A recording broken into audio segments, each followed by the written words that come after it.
The boycott campaign of this year's Sydney Film Festival, because a sponsorship deal from the Israeli embassy included an acclaimed Israeli dance company, continues to gather momentum. But comments coming from the boycotters are just so ludicrous and so far-fetched, they should be embarrassed to be associated with such blatant and public anti-Semitism. They are not, of course, because when it comes to such hostile anti-Israel sentiment, nothing is beyond the pale. The prize for the worst hyperbole has to go to a young thing called Janine Kalik, one of the organisers of the boycott. Just listen to how she describes Israel. It is, quote, "a brutal regime and a state founded on the massacre and expulsion of the indigenous Palestinian people from the land it occupies.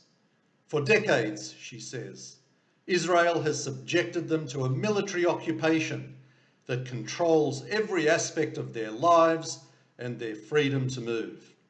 But wait, there's more.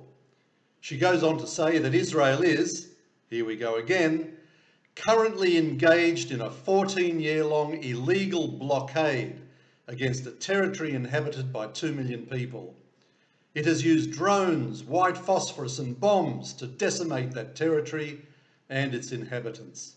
It's a state that demolishes homes and seizes the property of the people it occupies. It's hard to believe this is said in all seriousness, but it is. Then there is Tom Ballard, a comedian who has called on people to stand up for human rights and to protest against the system of apartheid in Israel. Does he even know what apartheid is? Anyone with half an education should know that such a comparison with South Africa is totally preposterous. And with thousands of rockets flying in from Gaza and murders on the streets of Israel, what about Israeli human rights? But this joker has form for anti-Israel advocacy.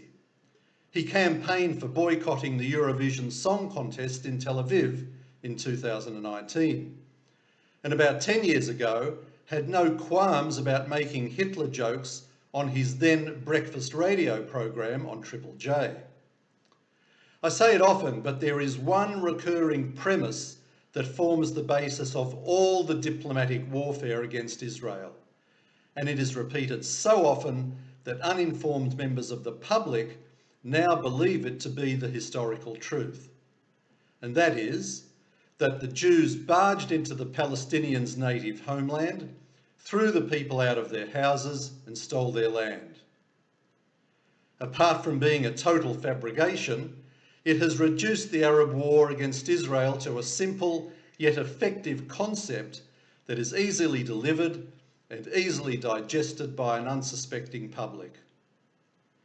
This has been going on for about 50 years now, since the Arabs realised they could never defeat Israel militarily and decided instead to wage a diplomatic war by inventing the story of Israel being a colonising force that dispossessed an indigenous people of their land. Unfortunately, it's been rather successful, mainly because for too long Israel and the diaspora didn't do nearly enough to refute this myth, and it's been left to the various Israel advocacy organisations around the world, like the AJA, to lead the way. I have no problem with anybody who wants to criticise Israel for something, but it must be based on the facts, the truth, and independent evidence. Janine Kalik, Tom Ballard, and their fellow anti-Semites are intentionally spreading malicious propaganda that simply doesn't stand up to any interrogation of the historical facts.